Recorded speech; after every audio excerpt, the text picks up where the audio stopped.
Think you need glasses, crazy. Oh, oh, oh, oh. Oh. But, yay! Sorry, we're experiencing technical difficulties. Wait, does it like have the audio then? Because it has the mic output. Hold up, let me go on the YouTube channel. That's kind of funny. The elevator music is playing. I want to turn it off.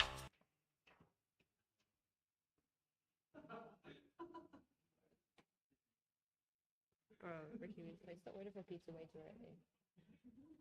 Oh. Testing, testing, 1, 2, 3. Testing, testing, 1, 2, 3. Okay, it's working. Yay. Okay, here's your mic. It's got a clip at the back. Do whatever you want with it. Thank you. Ideally, put on your collar. Yep.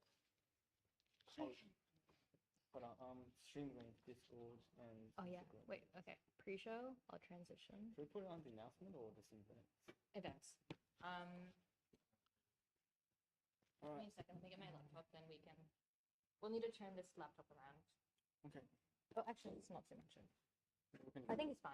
do this for actually not popping it. Yes.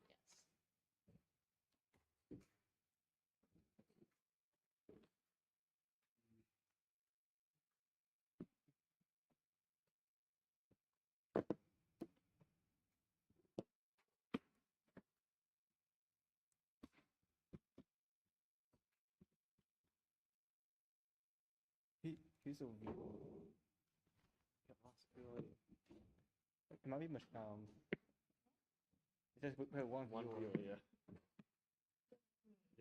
I'm the viewer. Shromm Gaind. Yeah, copied it. On now. Are you doing it? Okay, sweet.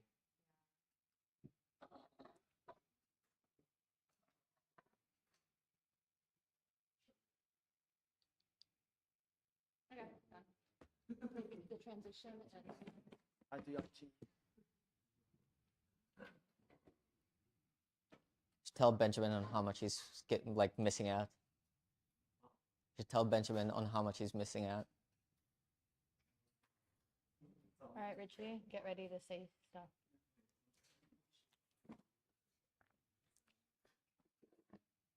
All right. No. Hello, welcome to the first talk video. Today we are talking about OpenCL. Yep. And I'll let them take away. All right. I guess I don't really need this, but Okay. Oh, yes. so I'll be giving a talk on OpenCL for high performance computing. The talk is kind of structured in 3 different steps. The first step, I'll just be going over syntax, basic OpenCL concepts. The second half of the talk will be on a hands-on example, numerical algorithms specifically. And then the third part of the talk will be questions and learning resources on how you should learn parallelization and general compute languages. So a little bit about me, because you guys don't know me. I'm a Bachelor of Advanced Computer Science student at Griffith. I worked as a research assistant at a computer vision lab for nearly 2 years. During that time, I made my own custom computer vision toolkit for generating ground truth data in Unreal Engine. This led to 3 paper publications that I did. They were published, 2 conference papers about 3D object recognition, so using CNNs, 3D CNNs, and synthetic data from Unreal Engine. I was also did 3 internships at Sarah while I was in high school. I've been coding since I was like 10, so this is fairly, used to me. Apart from that, my interests are in parallel algorithms. I enjoy complexity theory, but my main interest is on visual SLAM, so shape from shading and structure from motion, and inverse rendering, so physically based rendering and so on. So let's get into the talk itself. For most of computing history, our software got faster for free. What that means is that every year, the CPU clock speeds got faster. And your program just essentially ran faster on new hardware. And there was no extra software required. This trend hit a wall in the early 2000s. Why? Well, increasing clock speeds increases heat and requires too much power. So the industry, Intel and AMD and other processors shifted. We now have multi-core processors. So instead of one very fast worker, you have thousands of very fast workers, or in this case, hundreds. So you can see it the Intel Xeon architecture has up to 126 cores, and the Threadripper CPU has like 96 cores and so on. So what this actually means is that to gain performance now and write fast code, concurrency is no longer optional. And that means that you must split your work amongst a team of workers, if that makes sense. So the key idea is heterogeneous computing. What that means is that you use different types of processes together, and they're each specialized for their own job. So if you look at the diagram here, you have the CPU. The CPU is mainly controlling cache. What that means is that it's very good at complex decision-heavy tasks, or like unpredictable branching and so on. Whereas the GPU has thousands of ALUs, or which are called arithmetic logic units. That means that these pods do the math, and what they're very good at is doing one simple operation on massive amounts of data in parallel. So the HPC strategy is simple. You want to use your CPU to control the flow, and you want to use the GPU, which kind of acts as the army. And you can have hundreds or thousands of GPUs in a supercomputer or cluster. So writing fast code is about utilizing both. Then the question, therefore, is why OpenCL? There are a whole host of languages out there. The main one that everyone uses is CUDA. It's brilliant. You have, it's mature, it's quite old, as long as the NVIDIA GPUs themselves. It has cuBLAS, cuSolver, there's libraries. The code is simpler to write, still not easy. But the thing is, it only runs on NVIDIA GPUs. You cannot cross-compile. So the question is, do you want to use OpenCL, which can run on NVIDIA, ARM, Intel, Qualcomm GPUs, or do you want to write one specialized code that can only run on NVIDIA GPUs? You do not want to be locked down, and the OpenCL, Open Compute Language, makes it simple as well for us programmers, because you can write the CPU or the control code in C++, and the actual GPU code is in C. So most programmers should be able to understand or follow the syntax. And there are implementations built on that, which is SYCL and DPC++, and there's a whole host of others. But primarily, you want to use OpenCL. So where does OpenCL actually fit in this entire landscape of GPU compute? So this Venn diagram actually perfectly illustrates why OpenCL was created in the first place. You have CPUs languages such as OpenMP. You have C++ standards library, which is like threads, and they've introduced a whole bunch of parallel algorithms within C++ 23 and 26. On the right, you have graphics-specific languages like Vulkan or OpenGL. They're much more complicated to use than OpenCL, and they target more so the ray tracing cores, and the task is to do rendering, not compute. OpenCL is supposed to bridge the gap between the two, so that it provides a unified framework that can target all the processes in the system. That can include CPUs, GPUs, or even FPGAs. So the basic structure is actually quite simple. The host is your CPU. It can control one or more devices, and that in our case would be our GPU. And within the device, or this, it has something called a compute unit. Think of a compute unit as like a multi-core processor that exists within a GPU. Within a compute unit, there's a processing element. And the processing element is just the simple unit that does the math, like ALU, for example. There's a very key important distinction that I write at the bottom, which is that the host memory, CPU, and device memory are physically distinct. They exist in different places.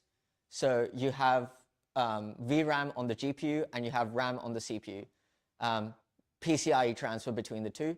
So in order to actually get work done or control the flow, you must explicitly command a data transfer from the host to the device or device to the host. So what's this idea of kernels? Kernels is pretty much a C-like function. But the thing is, instead of calling it once like you do in a C function, you can tell the GPU to execute it thousands or even millions of times in parallel. And each parallel execution is called a work item. So let's look at some code that I've just quickly shown. On the standard way to process an image is with nested for loops. So there's two nested for loops, one iterating over X or Y in an image, whereas in the right side of the code, that's a kernel. It's written from the perspective of a single work item. It asks, if I were one work item, what would I do? And the function has a get global ID. That's pretty much, say, gives each work item its own unique coordinate. So this ID replaces the loop variables, and the hardware itself creates an implicit loop through its massive parallelism. So OpenCL organizes all these parallel work items into a grid, and that grid can be 1D, 2D, or 3D. In this case, it's just 1D. And that's called your global work size. The analogy I like to give is that a global work size is like an army, whereas a work group is like a single squad within that army. So work items can be synchronized with their own squad, their own work group. But a work item in one group has no idea what's happening in another group. So that's very important because that's how you design parallel algorithms to begin with. Yeah, so let's formalize some of these terms that we just used because it's a lot. A ND range is the entire n-dimensional grid of work. The work group or work item is specifically a unique task or point in that grid. A work group is broken into uniform blocks within the which are the work groups within that grid. And there's something very important that we need to discuss again, is that all work items within a single work group are guaranteed to execute concurrently on a single compute unit. Why this matters is because if you think about it, because they're next to each other, or they're physically right next to each other, they have two important distinctions. One, they can transfer between each other very quickly using something called local memory. And two, there's a barrier command, which means that no one in a group can pass a barrier until everyone in the group has reached the barrier. So that means that we can write code that not just works in parallel, but actually computes a good answer. So yeah, very key distinction. Again, I'm glossing over a lot of it, but it will make sense when I get into an example. Again, this is a key point, and it's very important to performance within OpenCL. You'll see that, again, we're talking about memory. Host has RAM. Device memory is your VRAM. Local memory is memory that exists within a work group. And your work item, the one that actually performs the math, has its own private memory. And the private memory is at the top of the pyramid. It's the fastest, but it's very small, like only a few bytes. Local memory is fast. It works for a work group. All work items within the work group can access that local memory. And the local memory, yeah, you want to, as a programmer, stay within the top of the pyramid pretty much.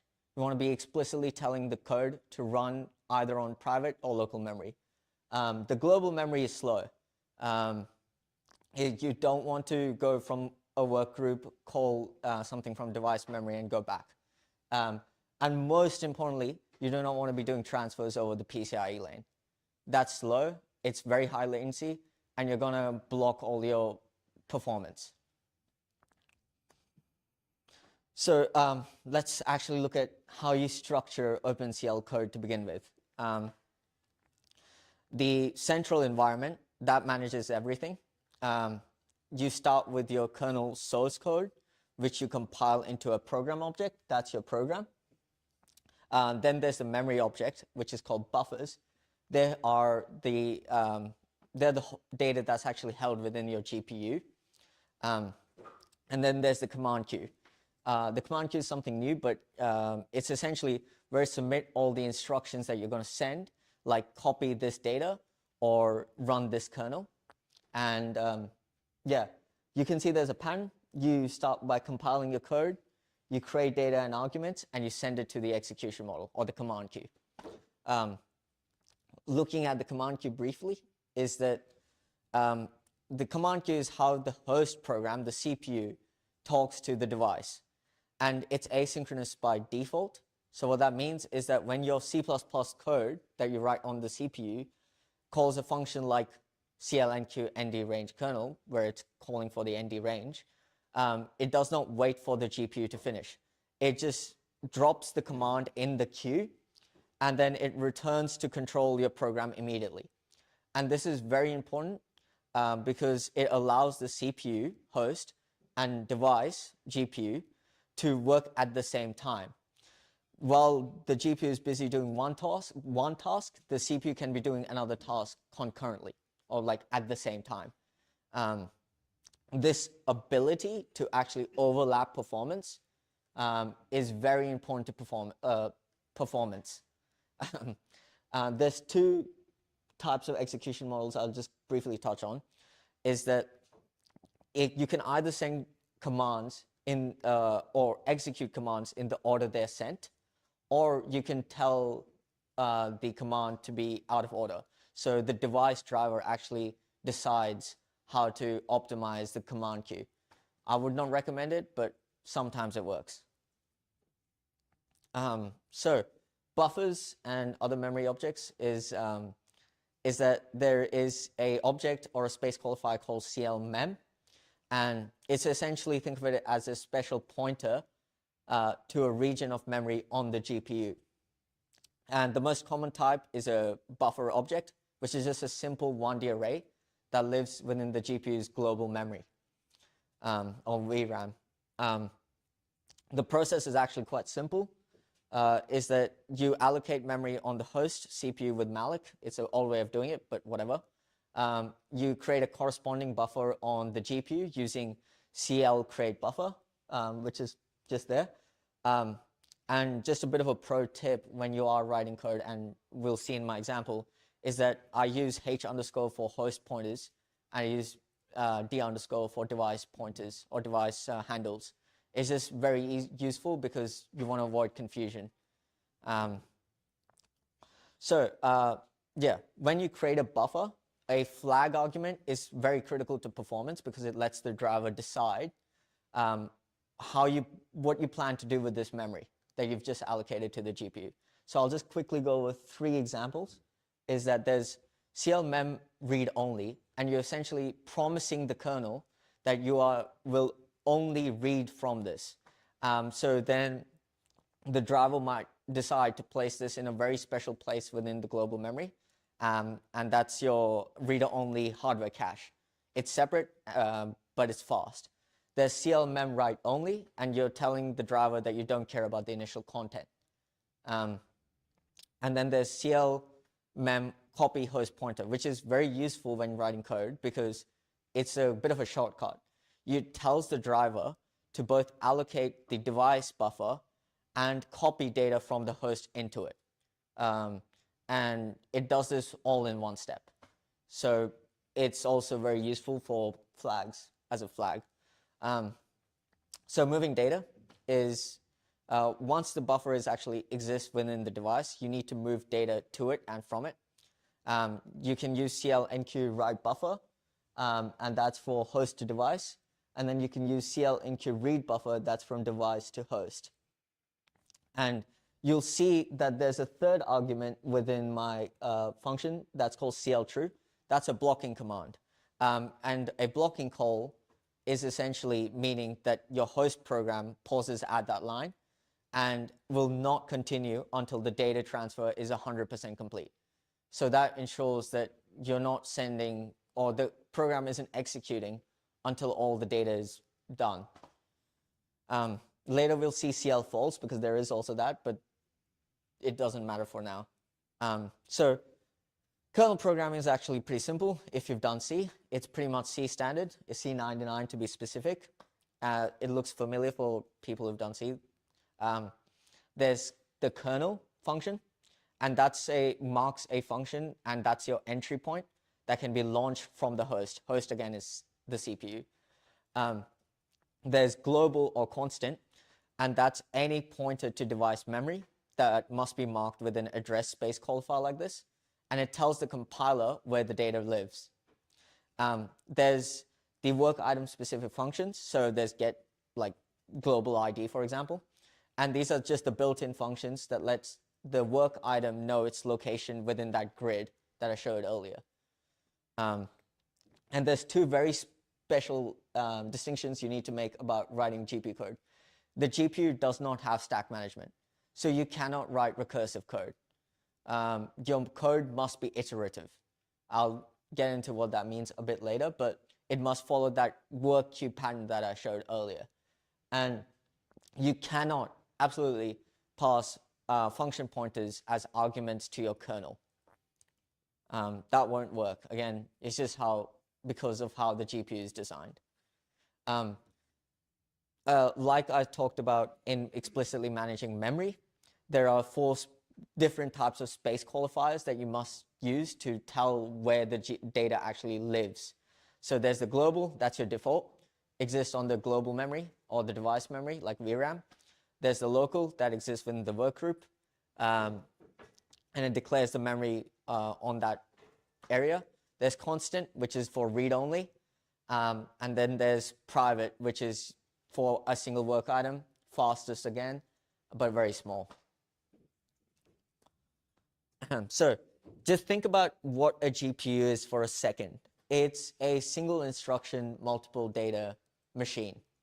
What this means is that the hardware is actually designed to perform a single operation of short vector numbers all at once. And the performance rule is simple. An operation on a float 4 is far more efficient than a C-style loop that does 4 scalar operations. I'll get into vectorization and performance later. Again, I'm just kind of briefly going over it. Once we get into our examples and I start showing code, a lot of this will start making much more sense. So let's jump straight into our example. This is LED composition. It is a very important area of code or example within numerical algorithms or scientific computing. And yeah, it's good to just go with an example of this, I guess. So we start off with the standard system of linear equations. We want to solve for the unknown variables, x. So we can represent this linear equation as a much more compactly in the ax equals b form, where a is the matrix of coefficients, x is what the unknown variables we're trying to solve, and b is just the constants. So normally you can do this by inverting a matrix, but this is just a faster way of doing it. So this is called LED composition, and we're going to factor our matrix A into 2 special matrices. There's the upper triangle and the lower triangle. Our goal is to create zeros below the main diagonal, and to make the first element of row 2 a 0, we subtract 2 times row 1, if that makes sense. To make the first element of row 3 a 0, we subtract 3 times row 1, which I do up there. And what that gives is, if you look at the right side on our L matrix, is that the 2 and 3 have become the first column of the L matrix. Then we repeat this process. So to make the second element of a new row 3 a 0, we subtract 2 times the new row 2 from it. That multiplier 2 becomes the final element in our matrix, on our L matrix. And at the end of this process, the matrix on the left has been transformed into the U matrix there. And the multipliers we used along the way have just built our L matrix. So solving the system actually becomes quite simple. Is that, so what do we do with this is we replace A with LU. Our equation AX equals B becomes LUX equals B, and we define a temporary vector Y which equals UX. So this splits one hard problem into a much easier problem. So you solve for Ly equals B, and just you do this, we can substitute that value down to solve for Y2, and so on. This cheap process is called forward substitution. And then if you solve for Ux equals B, you know that the last line immediately gives us X3. So we can use back substitution to solve that. So looking at the sequential code, or just C code for this, you'll know that you'll immediately know at the top there's 3 nested for loops at the start of our function. There's for K, for J, and for P.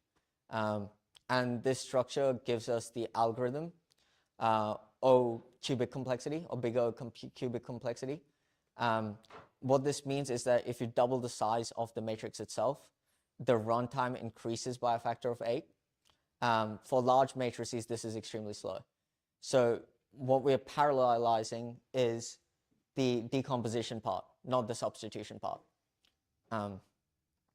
So looking at our baseline performance for this is that running the sequential C code on a single core gives us 750 million floating point operations per second. That's what we need to beat, and that's done on my Ryzen 3900X. So how do we actually go about parallelizing that code is that you'll see that for the outer for K loop, there is all the calculations inside that for J loop are independent of each other. So what this actually means is that the calculation for one value of J doesn't depend on the result from another J. So we eliminate the explicit I and J loop in our code, and instead we map each iteration of those loops into a separate work item and let the GPU do the hard work. What this actually looks like in terms of a kernel is that we start off by, again, addressing the -- kernel function, and that tells the compiler that this is a launchable function. And then you'll notice that one of the arguments that I pass is global float pointer to A. That's a pointer to our matrix A, and that lives on the GPU's VRAM. And then you'll note that there is the integer J equals K plus global ID.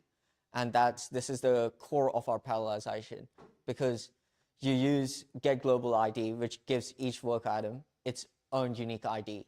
So that single line actually just replaced our for J loop from our C code. And then the for loop, or P, remains because that's a dot product calculated over a single element. So finally, at the end of our code, we have this line, and that's just telling that each work item writes its single calculated result back to the global memory within the GPU.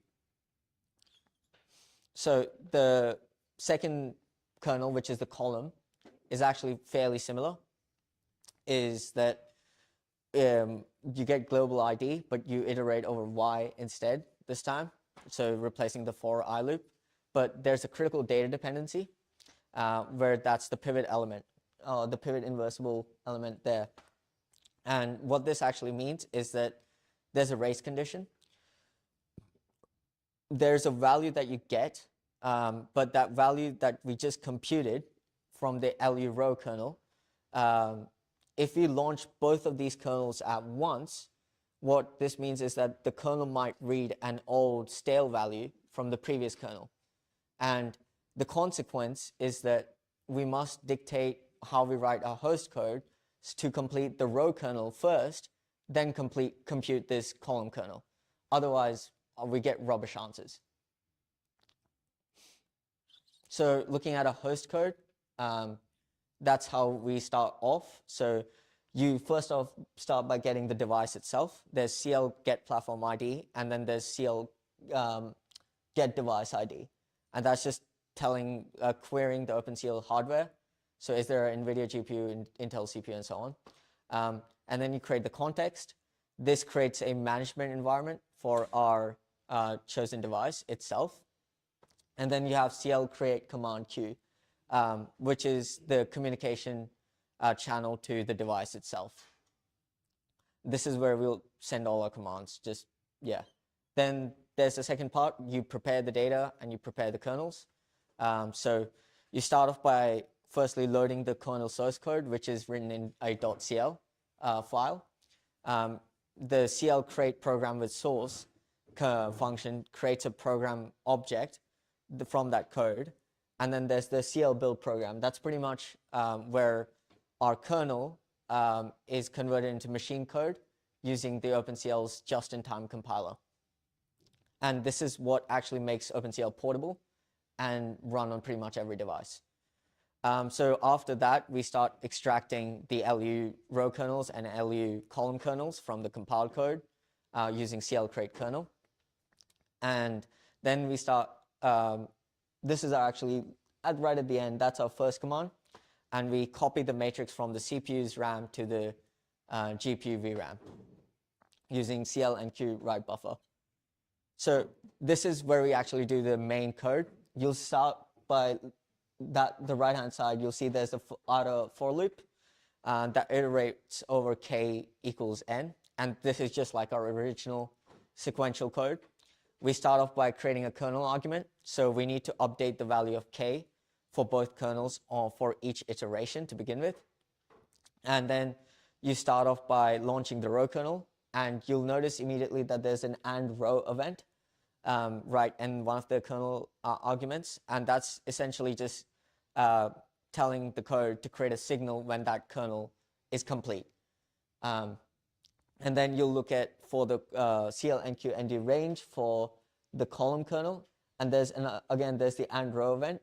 And that's pretty much telling it launch afterwards. And this is how we solved that race condition we had earlier. So we just tell it to wait. This is the last part of our code. The point right at the start, there's CL finish. And what that's saying is that the CPU might be done submitting all the work to the command queue, but the GPU could still very likely be busy, just computing. So you want to create a blocking synchronization point. What that means is that you want to force the CPU to wait for the GPU to finish executing. And that's what CL finish Q does. And so once we've done getting our results, we can safely copy the final result from the device memory to the host memory, so the RAM itself. And then finally, right at the end, we can start cleaning up. So you want to always clean up, but otherwise you'll get memory leaks and you'll always, you want to free up resources on the GPU as well. So this is the entire code just for launching those two kernels. It's verbose, there's a lot of boilerplate, and it's kind of just hard to do. So, but once you know the execution model, it's fairly simple to get right, but it's just a bit of an important distinction to note.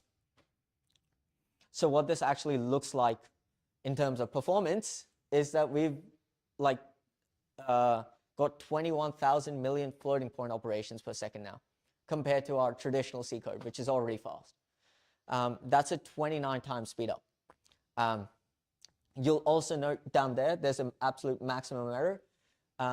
it's very good and fast to write code in GPU, but you can write code even faster if I didn't do blocking calls, but you'll get a rubbish answer. So you always want to check your answer that you get from the GPU against a library on the CPU and compare the result to know if you're actually getting a rubbish answer or not. So we can optimize this further, and then the question is, where are the bottlenecks within our kernels and our host code? Obviously, there's already one. There's a lot of synchronization we're doing, but here's a big one. I just wanted to also say, I forgot to say earlier, is that all the computation and the results we've gotten is for a 2048 by 2048 size matrix. So that's a large matrix. So optimization is that on a host code, we are launching a kernel for every single row and column.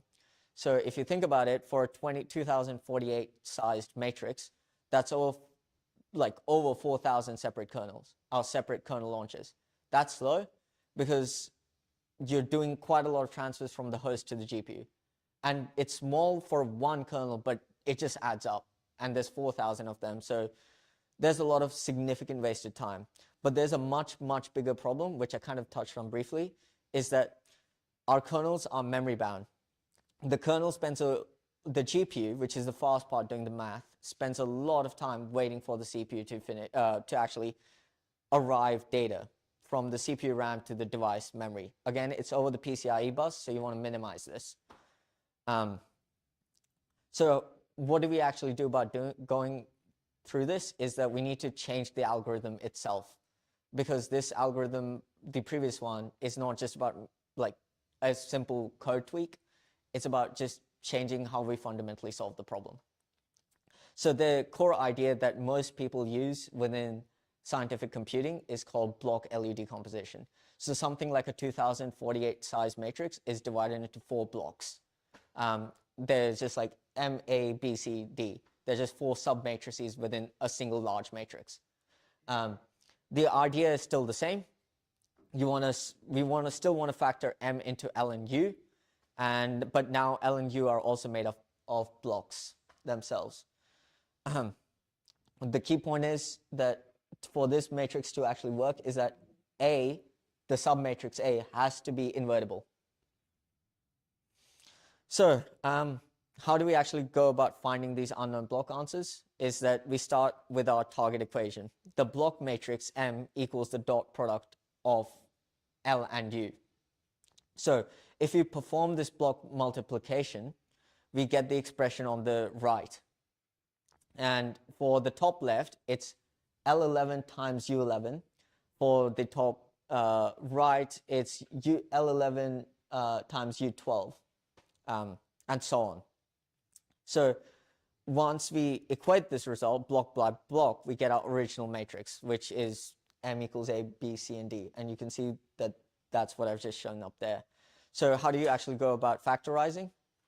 Is we need to we know that L1 and U11, we just need to perform standard LU decomposition on the smaller sub-block A.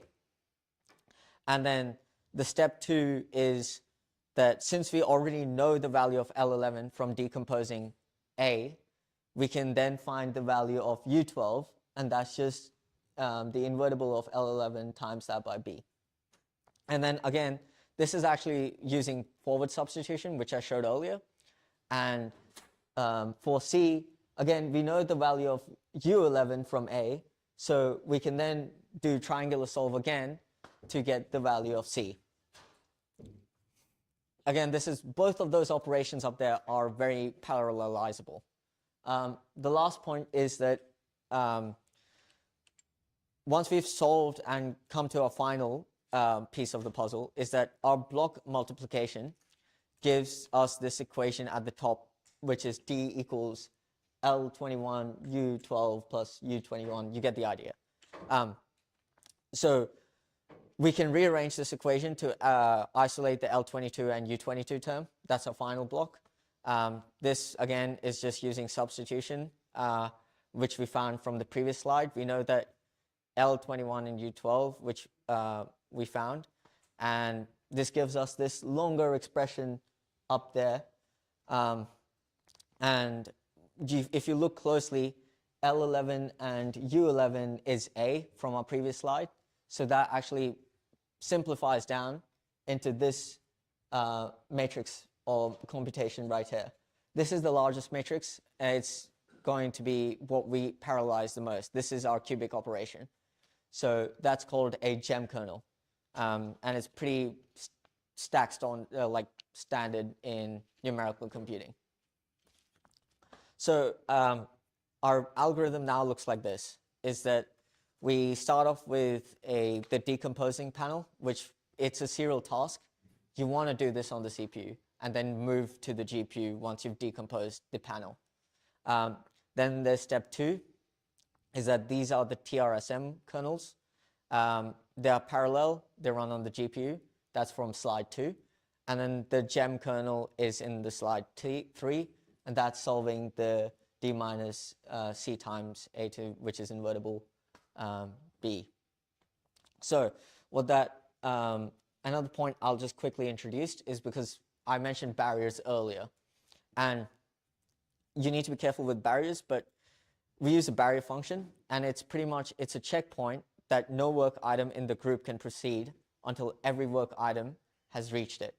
So if you look at the pattern, it's that you start off by loading to local memory. You run your barrier to make sure that everything has gone to your local memory, and then you compute using your local memory. So again, the point is to stay as high up the pyramid as possible. Another important point, as I mentioned earlier, is that there's no direct sync mechanism inside a kernel. So if you want to sync things globally, you need to do it from the host, and that's normally just done by running one kernel and then running the other kernel. So yeah, as I mentioned earlier, you need to be pretty careful with barriers, is that they're a non-divergent part of your code. This means that if any work item in a group hits a barrier, all work items in the group must hit it. And you can see on the first part of our code that this can actually hang. So the barrier is inside an if statement that's true for one work item. What that would equate to is that one work item will wait at the barrier, but the other work items will never actually arrive at it. So that will lock up our GPU. We won't be able to do anything. And then the correct way to actually go about it is that there is a condition, and that's either everyone enters that branch or no one does. That's how you can use barriers there. So again, looking at the memory model, important. You want to stay as high on the pyramid as possible. So how do we actually push things into the local memory? It's pretty simple. Load the work items that we in a group to cooperate to a load and block of data from the slow RAM into the GPU's fast local memory. And then you sync it, we call the barrier, to make sure that all the data is transferred. And then we compute. So that's how we will do our kernels. Then there's memory coalescing. This is kind of another important point, is because the GPU's memory bus is very wide, to use all of the power, we need to do coalescing. You can look at the bottom. So if we have a 32 thread group, is that its adjacent work items are scattered. So it's doing random read locations from the memory. That's slow. But if you look at the top, which is the correct way of doing this, is that if 32 adjacent work items access 32 consecutive memory locations, the compiler is essentially smart enough to say, oh, we can merge or coalesce these into a single very fast transaction. So the rule is always to design your data loading so that it's adjacent to each other. And then one last part is that registers, so private memory. We want to stay as high up the private memory as possible. So if you declare a small array in the kernel, you can essentially, the compiler maps it directly into private memory. It does it itself, we don't need to tell it. So we can first perform a strided coalesced read from global memory to load a column of data into private register array.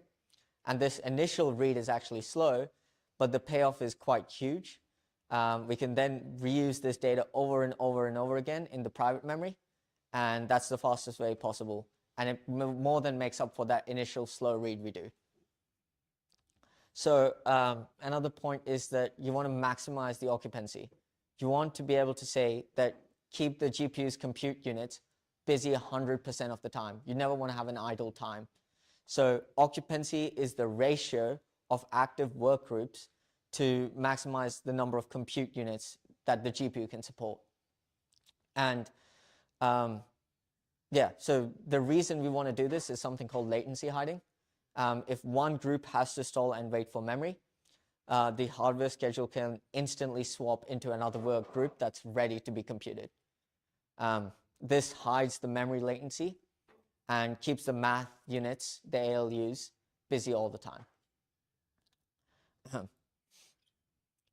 So you want to avoid doing if-else statements in your kernels.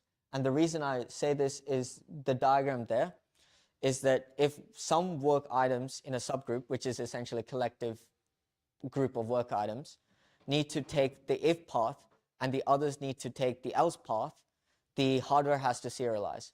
What that means is that if it first runs the if path or for some threads while the others wait, and then the others do the else path for the other threads. So that total time is the sum of both parts. You want to avoid data-dependent branches altogether. So let's look at the kernels. You'll see that a lot of what we just talked about is applied within our GPU kernel. Is that it starts off by the local space qualifier that declares that we're storing data into our local memory. And then there's the first if block. That's the cooperative coalesced load into our local memory cache. So coalesced read into it. And then there's the barrier that we talked about earlier. And that guarantees the cache is full before moving on. And then there's the array of block size that's just stored within our private memory. And then there's the main loop. And that performs the computation from the data for the fast L panel, which is in your local memory, and the X array. So this is our gem kernel that's performing the largest computation. It declares two shared memory arrays. There's the L tile and U tile to the cache input blocks. And so the first part of the kernel is there's a corporate load. Each work item loads one element into the L tile and the other into the U tile. And then there's the barrier, which we again call, and that ensures both tiles are fully loaded into global memory before actually doing any computation. And then there's the main loop there itself, and that performs the matrix multiplication. But there's a pretty big difference between our first code that we had and that it reads inputs exclusively from the local memory that we discussed earlier. And then you'll see at the end, there's a boundary check. And that's just to prevent writing out of bounds matrix size, because if it's not a perfect multiple of our block size, you get something called memory padding, and you don't want to deal with it on a kernel. So what we've just changed on our host code that I discussed earlier is that notice that the for loop no longer increments by one. It advances in large block size steps. And this drastically reduces the number of iterations and solves our kernel launch overhead problem that we discussed earlier, where we had 4,000 separate launches. So we're now using read buffer rect and write buffer rect. And that's, instead of copying one whole matrix, we only transfer a small diagonal panel from the CPU into the GPU. We're just doing pretty much the minimum amount of work over the PCIe bus. And then at the end, that's the CL finish again. So that just syncs everything together and gives the GPU much more autonomy on how it wants to do its optimization. And then this is just the asynchronous panel. we want to create a dependency graph. So first we launch the row and column update kernels. We tell them to signal events when both of them are done, so that the gem kernel can start doing its large matrix multiplication. So now you have a dependency. So the CPU can essentially build up the task graph on the GPU, and it just queues them up all at once and moves on with its own task. And then the OpenCL runtime can manage and execute the command queue however it chooses. So looking at the results, we have quite a large performance difference now. So instead of 21,000 million floating point operations, we get 1.3 million floating point operations. That's 1.3 teraflops. That's an improvement of 64 times. And the lesson here is that you need to be very aware of memory, and you need to be very aware of how the hardware is structured. But this is still not even close to our theoretical peak performance of our 4090. So we can optimize further. You'll notice that our gem kernel has a low ratio of math operations. It's still spending quite a lot of time reading a value from the local memory, and it's not reusing it enough. So on the host side, our main loop is still asynchronous. What that means is that the GPU waits for the CPU to finish its decompose panel, and then the CPU waits for the GPU. There's idle time. We don't want this. So we're going to get into tiling a bit later, but the next point that I want to get into is vectorization. I talked about it earlier, but this is very important to how you run fast code. Is the GPU is designed to operate on vectors, not scalars or single numbers. So by using built-in vector types, increase our performance by just vectorizing. Then there's register blocking. So when I talked about our operation is not doing enough math, this is what I'm gonna just quickly talk about. Is that the old way of doing this is that each work item computed a single output element. So we can update this, is that if you look at the diagram, we have a 32 by 32 output tile that exists within our local memory. We'll use an 8 by 8 work group, but each work item will now perform its own private 4 by 4 subtile. So this 16 result value will be stored and accumulated in those local registers within the work item. And this is the absolute key to maximizing performance. Essentially, each work item is doing like 8 times the work it was previously. Actually, way more than that. It's 64 threads, so yeah, 16 times. So this is what our final gem kernel actually looks like. It's complex, but it's the direct implementation of what we just talked about earlier, is that the array of float 4 is where the 16 results for the 4 by 4 tile are stored. The pragma unroll is pretty much telling the compiler to unroll this matrix for performance.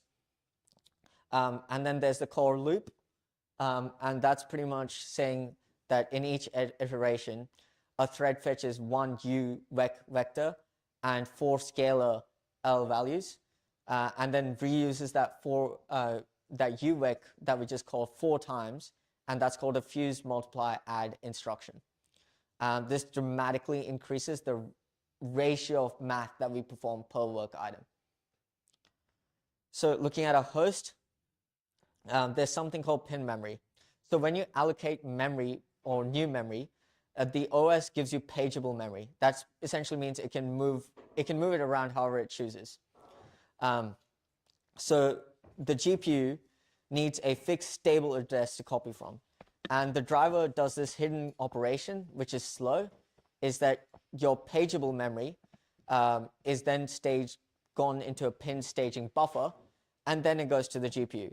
So OpenCL actually has something called clmem alloc host pointer flag. So we just tell the driver to give us the CPU memory that is already pinned and visible to the GPU. This eliminates our hidden copy and enables truly non-blocking asynchronous data transfers to begin with. So this is the last part of our host code that we'll maximize. When I was talking about idle time, this is what we'll fix. And the goal is just to hide all latency altogether. So the diagram shows that while the CPU is busy processing panel K, the GPU is already computing the previous panel. And this completely overlapping the work ensures that neither processor, the CPU or GPU, is actually waiting idle at any point. So what this actually looks like, just briefly, is that we have two separate command queues at the start, one for transfer, one for compute. And this automatically lets the driver decide that we want to overlap the operations. And then the entire loop is actually orchestrated by a bunch of events. The CPU only is the waiting point, is the CL wait for events, where it waits for the data it needs to start its work. And while it's waiting, the GPU was busy working on the previous step. So what this actually looks for in terms of performance again, we double it. We now get 3 million teraflops or 3 million floating points or 3 teraflops of performance now. Just to note, at the start, we had 715 million floating point operations, and now we get 3 teraflops. That's a 4,200 times faster loop. That's fast. But it's still nowhere close to the peak performance you actually can get. So yeah, this is the advantage of OpenCL.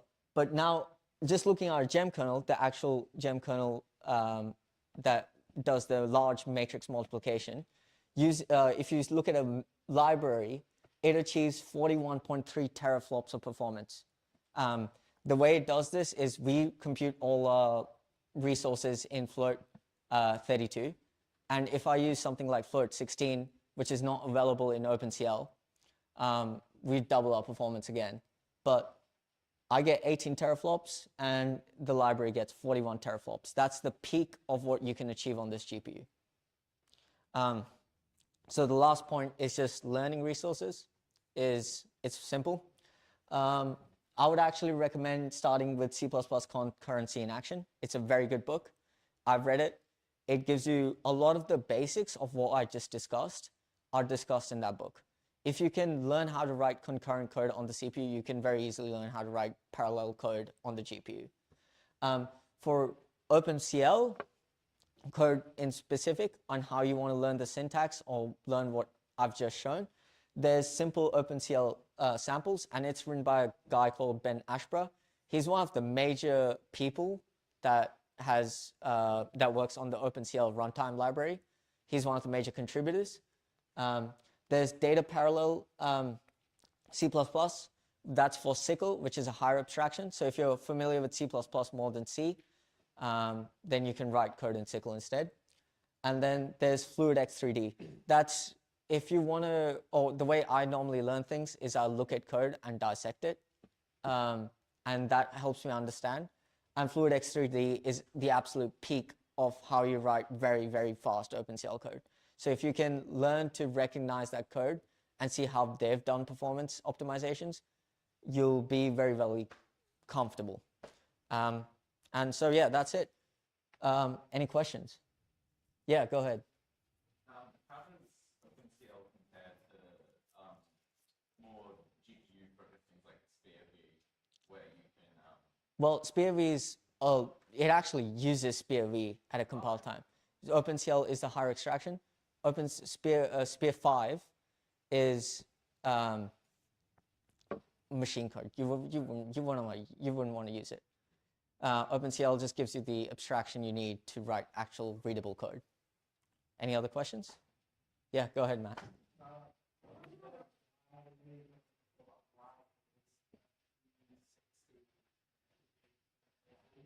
Oh, fuck NVIDIA. Fuck NVIDIA, hard fuck NVIDIA. It's such a fucking, like, okay. NVIDIA is a gatekeeper. They know that if they give all the resources that are available in CUDA to OpenCL, people will start using OpenCL. So what they do is that something like tensor cores that are really, really good at matrix multiplication, what we just did, they're not accessible in OpenCL because the driver is locked. It's not open source within NVIDIA, so you do not want to use it. And they also don't even give you like access to float 16 vector operations. They only give you access to float 32. So if you actually want to write really fast code, you need to do it in CUDA. And that CL Blast library that I just showed, they do a very clever trick of writing a CUDA backend. So they convert the OpenCL code into a CUDA code using the PTX assembly library. And that pretty much means that you can still run OpenCL, but you have access to everything that CUDA does. It's complex, but, you know, good. Any other questions? That's about it.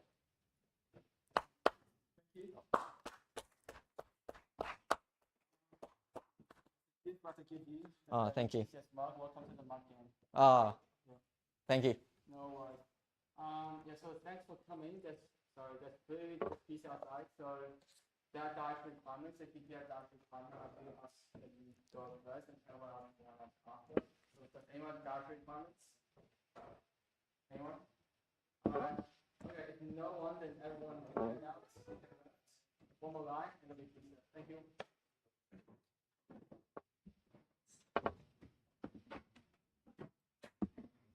Hey, Matt.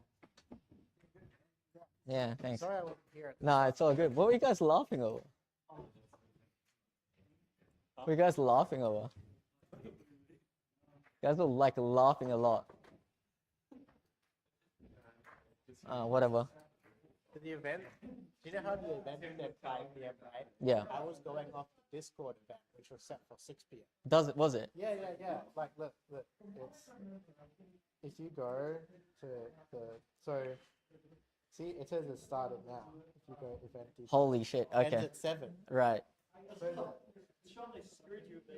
Oh my goodness. Well, they have it on YouTube. in here, it's like 5 to 6 p.m. But the actual event, which is what I was going off for some reason, Yeah. is set to 6 to 7. Oh shit. Okay. They're blaming But I don't know. The talk was like, I don't know if people actually understood what I was saying. But you're still on the mic. I heard they've stopped streaming. Have they? I don't fucking know. I don't care. I don't know. I actually don't care. I don't know if they understood what I was saying. A lot of people seemed lost. Yeah, I don't know. Like, I mean, I missed the introduction, so. I think I'll ask the bloke there, Hayden. Did you know? Hayden, did you understand what I was saying? Did you understand a lot of what I was saying, or were you lost? Most of the first half. I haven't done much with LU decomposition, so. Oh, okay. You guys are lost. Stuff went over my head, but most of the implementation detail. Yeah, don't worry. Right. So who's in the plot?